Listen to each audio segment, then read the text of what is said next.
Digging the allotment bed in July is not helping the soil. It is, by every measurable biological standard, an act of destruction dressed up as productivity.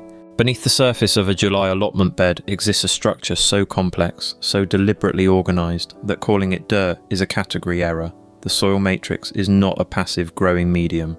It is an active, continuously negotiating system of competing organisms, chemical signals, and structural architecture built over decades. Within a single teaspoon of healthy allotment soil, there are more individual microbial organisms than there are humans on Earth. That figure is not hyperbole. It is a conservative estimate from soil science. Bacteria, fungi, protozoa, nematodes, each occupying a defined role, each locked in relationships of predation, symbiosis, and chemical competition that predate human agriculture by hundreds of millions of years. The mycelium network alone, the thread-like fungal infrastructure running through undisturbed soil, can extend several kilometers per gram of earth. It functions as a communication and nutrient transfer system between plant root systems. It does not form overnight. It forms across years of undisturbed biological activity. One pass of a spade through July beds severs it. The network does not simply reconnect. It begins again from nothing. July in the UK soil matrix is a period of extraordinary biological intensity. Soil temperature at depth has finally reached the threshold where microbial metabolism accelerates. Decomposition rates spike, fungal activity peaks, root exudate production from established plants, the chemical sugars and proteins that roots actively secrete to attract and feed beneficial microbes, reaches its annual maximum output. The soil matrix is, in July, conducting the most sophisticated biochemical exchange it will perform all year. Nitrogen is being fixed, mineralized, and cycled at rates that no synthetic fertilizer application can replicate in structural complexity. Phosphorus is being solubilized by fungal hyphae and transferred directly into root cells.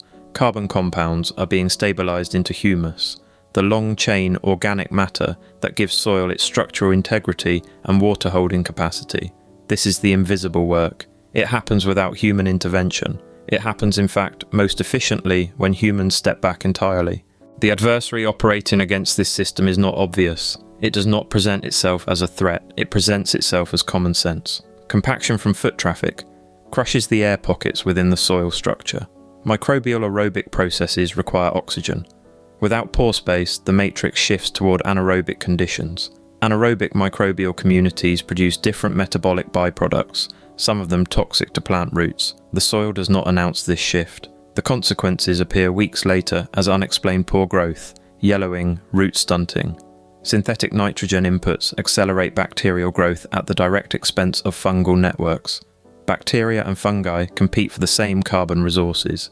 Flood the system with available nitrogen, and bacterial populations explode, outcompeting the slower-growing mycelium.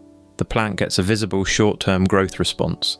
The fungal architecture, the long-term infrastructure, quietly collapses.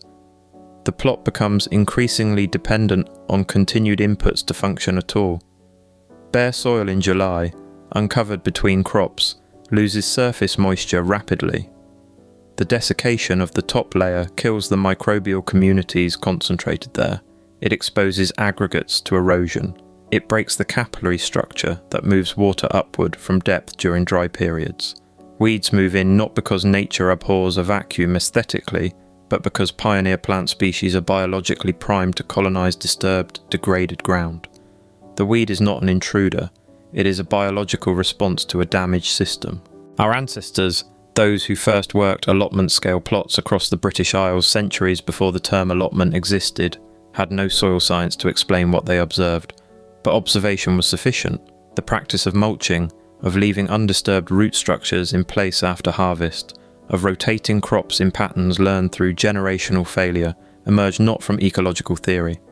It emerged from loss, failed harvests, depleted plots, entire growing seasons that produced almost nothing. The no-dig approach advocated by modern allotment holders is not a new invention.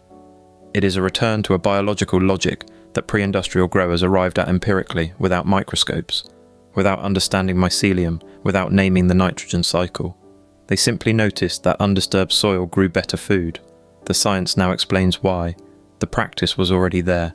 There are direct, applicable consequences to understanding what July soil is actually doing. The response is not complicated. It requires restraint more than action. Covering bare soil with organic mulch, composted material, straw, or even cardboard as a temporary measure immediately reduces moisture loss and surface temperature extremes. The microbial communities beneath stabilise. Weed germination is suppressed without chemical intervention. Walking on beds compacts the matrix irreversibly for that season. Permanent paths eliminate this problem entirely, channeling foot traffic away from the biologically active zones between them.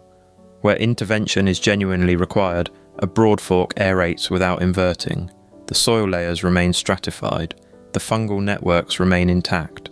Oxygen reaches depth without the structural destruction of full cultivation.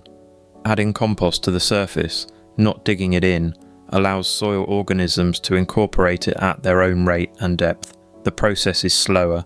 The structural outcome is superior. The July soil matrix is at peak biological activity, building the infrastructure that determines next season's harvest. Disturbing it through digging, compaction, or bare exposure does not assist that process. It arrests it. The most productive intervention in July is often no intervention at all. So over to you. What is the pettiest argument your allotment has ever caused between you and another person? A partner, a neighbour, a committee member, a fellow plot holder? And, looking back with complete honesty, were you actually in the right? Tell us the whole embarrassing story in the comments below. Your plot is a volatile battleground of ancient biology, endless microscopic wars, and hidden human nature. To ensure you never look at your beds the same way again, subscribe to Grow a Lot Studio.